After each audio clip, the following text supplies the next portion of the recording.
Overseas now to Italy, where the most powerful earthquake there in decades, striking an area already reeling from 3 other recent quakes.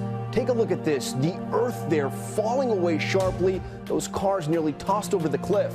The hilltop village behind it almost completely destroyed, and people running in panic yet again. ABC's Jennifer Eccleston is in Rome tonight. The powerful quake causing buildings in central Italy to collapse in seconds. The power of the 6.6 magnitude tremor, the strongest in nearly 40 years. The third major rumble in just 1 week, sending terrified residents running into the streets again. In Norcia, near the epicenter, nuns carried to safety. Tonight, the dust clearing to reveal the historic 14th century basilica in ruins. Reports of at least 20 injured. It's just 5 days after back-to-back quakes hit the same region. Nearby Amatrice rocked again, 2 months since deadly tremors killed nearly 300. The view from above showing a town already utterly devastated, tonight reduced to ruins.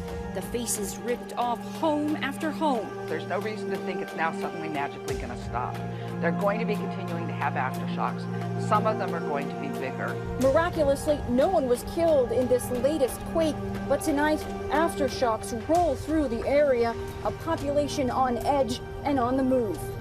All right, so brace yourself for the big one. That is the warning from a leading scientist who says California is overdue for a major earthquake. So just how big are they talking here when we come back? Meanwhile, California's next big earthquake is coming, folks. You've been hearing it for so many years, but according to a leading scientist who says the Southern California section of the San Andreas Fault is now primed for some action. San Andreas is the state's longest fault and one of the most dangerous. Chief Correspondent Jonathan Hunt live in Los Angeles for us. So, Jonathan, what are they seeing in this fault at this point? Well, some pretty stark warnings, Martha. We haven't had a big one along the southern section of the San Andreas Fault as earthquake scientists define a big one since about 1857. But there's obviously been a lot of earthquake activity around the globe recently. You'll remember the terrible pictures we have seen from Ecuador, for instance. So now they're saying San Andreas Fault long overdue. And when you look at a map of the San Andreas Fault, it's about 800 miles in total in length, right along California. But it's that southern section near Los Angeles that they're concerned about. You see San Bernardino and Riverside marked there, suburbs of LA, and they say that that section looks ready to go. The quote, in fact, from Thomas Jordan, director of the Southern California Earthquake Center, was this, quote, "The springs on the San Andreas system have been wound very, very tight, and the Southern Andreas Fault in particular looks like it's locked, loaded, and ready to go." Frightening words, and every earthquake expert we've been hearing from in probably the last decade, Martha, has been saying the same thing. The one thing they can't agree on is exactly when it's coming. Martha? Yeah, and boy, would that be helpful. So how bad do they think, looking at where this is, it could be? And has anything, or can anything be done to mitigate the damage?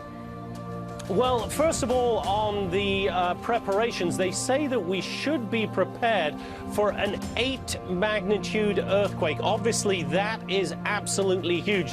They put out a simulation, in fact, of what the shaking might look like in the LA area.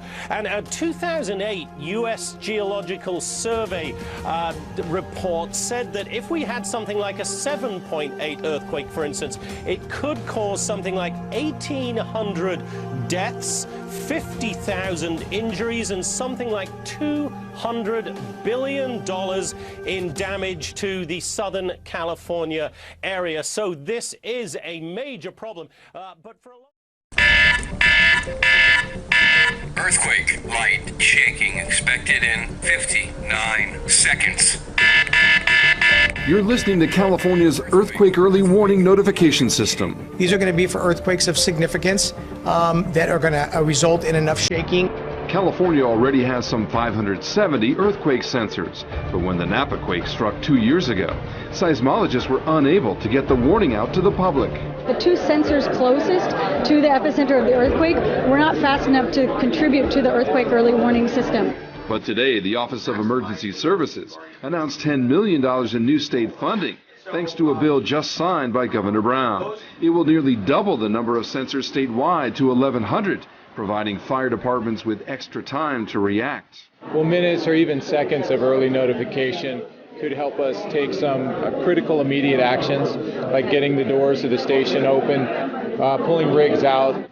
And early warnings can also help mass transit systems like BART in dealing with 64 trains during the peak commute. About 40 of those 64 trains are going to be traveling about 70 miles an hour.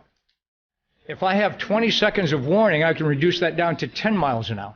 But state officials warn today it will take at least 2 years to roll out the new system, which will take a massive overhaul of technology. Most people assume that they'll get the earthquake early warning on their cell phone, and that's certainly a goal, but the system is not currently capable of delivering fast notifications to millions of people.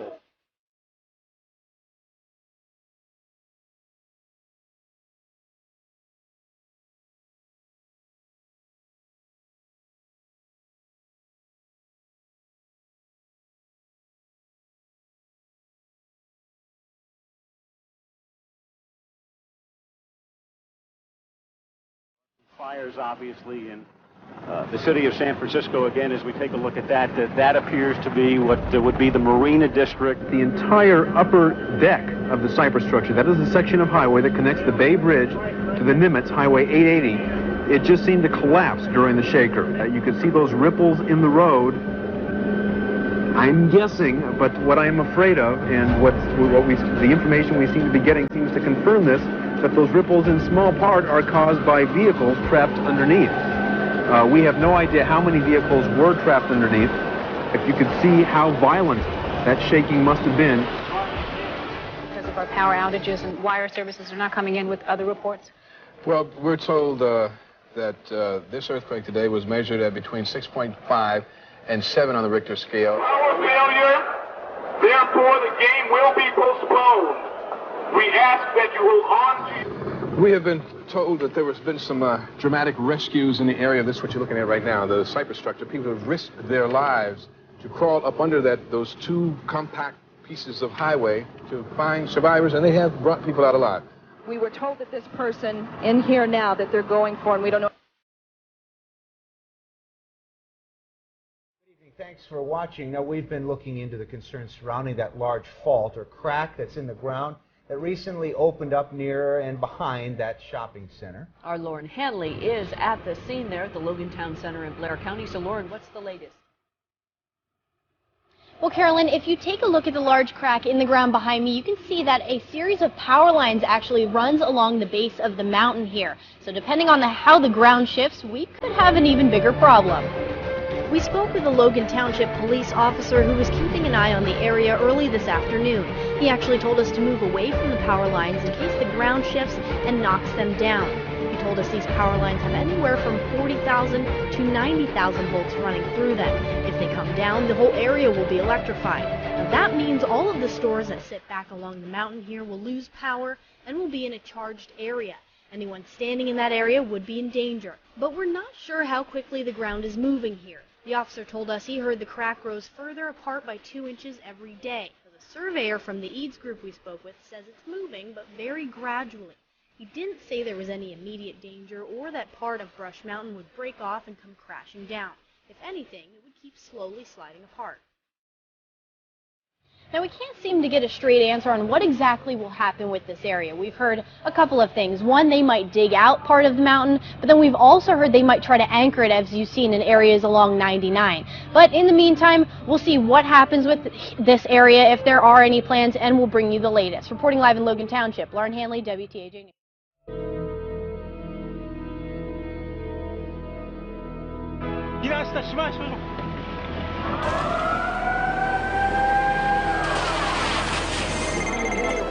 In March 2011, the world watched in awe and horror as a colossal tsunami ravaged eastern Japan. The result of a 9.0 magnitude earthquake.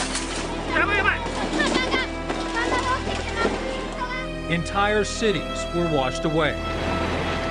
Millions stranded without power or water. 15,000 died. It was an otherworldly event, thousands of miles away. Thank goodness, many of us thought, it couldn't happen here. But it could happen here. In fact, scientists say it's a question of when, not if, a devastating earthquake, followed by a huge tsunami, strikes the continental United States, right here in the Pacific Northwest. This would be like 5 or 6 Katrinas all at once, up and down from California to Canada would be the closest thing I can think of. It may sound like a Hollywood disaster movie. I see it! But it's not. This is the future for the region's 7 million people, says Chris Goldfinger, a paleoseismologist at Oregon State University. In fact, his research shows much of the region is overdue for a major quake. The last one was back in 1700, long before there were large cities right in harm's way. If it happens anytime soon, it would just devastate the area. Goldfinger estimates there's a 1 in 3 chance the quake will strike sometime in the next 50 years. Would you say that we're prepared for something like this? We're not completely unprepared, but we're pretty darn close. On a scale of 1 to 10, we're probably a little shy of 1 at this point. This is Ground Zero, the 700-mile-long area off the Pacific coast called the Cascadia Subduction Zone, where the North American tectonic plate meets another plate known as the Juan de Fuca. The dark image we're seeing here is literally sliding under the lighter image. That's right, so they're converging but still stuck. And so what happens is the weaker plate, which is North America, buckles, and eventually something's going to give. So the coastline that's been jacked up over 500. That this super volcano may blow any day now. This is Yellowstone's last explosion, the map indicating 640,000 years ago, the Lava Creek ash bed. As you can see, it takes in about 2/3 of the whole continental United States.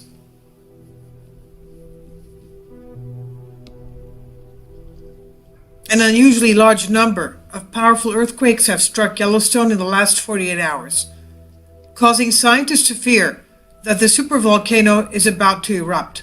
According to the USGS, the U.S. Geological Survey, over 60 earthquakes struck the area with magnitudes of up to 5.0 on Friday.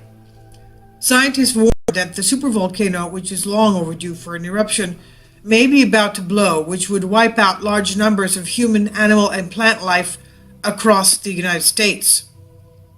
IntelliHub reports scientists believe that currently there's a 10% chance that the supervolcano Category 7 eruption could take place this century, as pointed out by theoretical physicist Michio Kaku, who appeared on a segment of Fox News. You can see the embedded video here in this article I'll leave below for you. He told Shepard Smith that the danger, quote unquote, that we are now facing with the Yellowstone caldera is that it's long overdue for an eruption. And as Kaku explains what would be the effects of this, it would rip the guts out of the United States. Kaku said that a pocket of lava located under the park has turned out to be twice as big as scientists originally thought. Twice as big. Scientists concur that the last eruption of the caldera took place some 640,000 years ago. The U.S. is currently under contract with at least 4 countries, all of which have agreed to house displaced U.S. citizens in the unfortunate event that Yellowstone supervolcano were to erupt. Yes, did you know that? The U.S. has an agreement with 4 foreign countries to accept U.S. citizens displaced by this disaster. So looking at this map, you can only wonder what that means for Americans. Hundreds of billions of dollars were paid to foreign governments to facilitate this agreement, which spans a 10-year period from its signing, and it ends in 2024. And what happens after that? An expert from an article I authorized in April of 2004 titled Quote, report. Brazil, Argentina, and Australia signed contracts worth hundreds of billions of dollars to house displaced U.S. populace once Yellowstone supervolcano erupts. My question here is, who are the people that will be moved to these countries? Do you know if you're on that list? Do I know if I'm on that list? Who is on that list? That's the next question. Now, the report titled April 2014, Brazil, Argentina, Australia signed contracts worth hundreds of billions of dollars to house displaced U.S. populace when Yellowstone supervolcano erupts, reads thus: the U.S. plan for relocation was formulated after a recent scientific analysis of the park revealed that Yellowstone's supervolcano has the potential to violently erupt within the next 10 years, as noted by others, including the famous astrophysicist Michio Kaku. In fact, Prague, a Pakistani publication, recently reported this, quote, it may take up to 10 years for pressure in the magma chamber of the supervolcano to build, according to Dr. Jean-Philippe Perilat of the National Center for Scientific Research in Grenoble, France. Quote, it is the difference in destiny between the molten magma in the caldera and the surrounding rock big enough for the magma from the chamber to the surface to increase, end quote. The effects is the same as the extra buoyancy of a soccer ball underwater filled with air, after which it rises to the surface because the surrounding water poet. If the magma volume is large enough, it should go to the surface to rise and explode like a champagne bottle that Antwerp be. This is what Dr. Perilat explains. It's like a cork of a champagne bottle exploding out of the bottle. That's what's going to happen with this magma chamber. According to Dr. Sifo Mathetwe, the South African government, quote, sympathy for the American challenge to Yellowstone, but we have our own challenges in South Africa. There are 200 million white people in America, and if too many of them to South Africa flights, it is a big problem. Even though there is enough housing and infrastructure available, it will destabilize the country and may even bring back apartheid. South Africa is not for sale, end quote. So you can see here it's a racial problem. They don't want more whites in South Africa because then the whites will be the dominant race there, and they do not want that. So, however, according to the report, Brazil, Argentina, and Australia jumped on the bandwagon, accepting the request from Washington. The calm before the storm started a few weeks back when researchers noticed a downtick in seismic activity before Friday's swarm struck. Earthquake expert Dutch Sense chimed on Yellowstone in a video he posted YouTube on June 15th, and it's also embedded in this article. You can see that as well. One day before the swarm occurred, to warn of future activity in the area. So this is shocking. Did you know that the United States had an agreement to take us to 4 foreign countries? And I would like to know who is on that list. Yellowstone.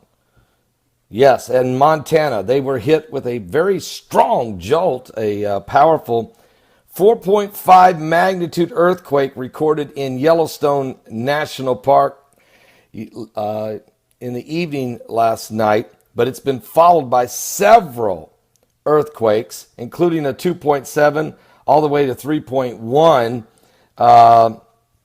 Here's the whole thing. It's very shallow, very, very shallow. Let me give you an update now what's been going on. If you guys remember, 2 days ago, I noticed that there was a 3.7 or so earthquake in Yellowstone there in Montana. And I said, I don't like it. I don't like it. And there was a couple more smaller aftershocks. I kept saying, I don't like it. I don't like it. Don't let this super volcano open up and awake. Here's what's happened in the last 24 hours. All right. There's been several quakes, some of them 4.6 in Indonesia, 4.5 in Fiji. We understand these areas, 4.6 the Philippines, 4.5 Papua New Guinea, 4.2 in Chile, 4.5. This is when it happened. Yellowstone last night, around 6:48 p.m. Mountain Time. Here we go. A 4.5 jolt in Yellowstone National Park, followed by a 2.7. 4.5 earthquake that hit Yellowstone in Montana was only 9.4 kilometers deep, followed by a 2.7, then another 2.6, then a 3.1. All of these earthquakes taking place within about a 3-minute period. Then the Philippines had a 4.9, and then here goes Yellowstone, 2.9. And then Arkansas, Harrison, Arkansas, then must have felt the jolt, because then Harrison, Arkansas had a quake of 2.9. Then Washington State, over just not too far from the Yellowstone area, had a 3.6. Then we kept going and kept studying what was going on. Alaska had a couple quakes. We had a 4.2 in El Salvador, and a 2.9 in Ferndale, California, 3.3 in Ferndale, California, a 4.3 in Argentina, a 4.7 in Papua New Guinea. Alaska had a couple more quakes of 3.6 and 2.7, and then it happened again. Yellowstone, powerful 2.8, again very shallow. Alaska with a 2.9, Chile with a 4.4, and then Yellowstone just a few minutes ago, a 2.7. So we continue to see these quakes. They're not slowing down, folks. Yellowstone National Park, Montana, Yellowstone, Montana is where this quake epicenter is, and the aftershocks continue. And remember, we're dealing here with a super volcano with the potential of an eruption. I'm not saying it's going to happen, but if, and scientists say when it goes, and who knows, that could be what, 100 years from now, 100 days from now, no guarantees on this thing, but it is a massive super volcano that is so large that it would literally destroy the northwest portion of the United States and part of southwestern Canada. That would just be from the initial eruption and the shock waves and the fire and the brimstone, the smoke and the ash would really send the United States and Canada into a dark winter for about 3 years. Vegetation would start dying. You have to understand, we're talking about a cataclysmic, apocalyptic, nearly extinction of this side of the hemisphere. So this is not nothing to play with. And if you're having a 4.5 earthquake followed by a lot of aftershocks right there, you got to watch it. And I said this 2 days ago. Now, I'm not a seismologist. I'm not a meteorologist. I'm not a climatologist. I'm not a cosmetologist. I'm not an ophthalmologist or even a cardiologist. But I am I've been watching what's going on. How's that? A country preacher in the cornfields of Indiana. I can just tell you, I know what the Bible says. From eschatology is concerned, these are the types of events that the Bible spoke of. Great earthquakes. And you have to understand, don't forget Pastor Dr. K.D. Collin. Dr. K.D. Collin of Harvest Army. He has prophesied of a great earthquake coming upon America. And this is not a man that just blows smoke. And he's had an unbelievable amount of prophecies come true, incredibly. All over the world, he has been able to, God has revealed to him earthquakes and different types of things. So we're going to watch very closely. He didn't say when, he didn't say where, but I think we should be aware that we're living in the last days. Now, forget that. If you don't believe the science and if you don't believe the prophecies, then take the Bible. And Jesus said in the last days there would be earthquakes in diverse places. All right? Even a great shaking in the heavens and on the earth. Now, if you don't believe the Bible and you don't believe the science and you don't believe the prophecies of the prophets like K.D. Collins, then I guess it'll take sight to to completely cure the blind. Give your life to Jesus Christ. That might be too late, though. Give your life to Christ now. We are running out of time.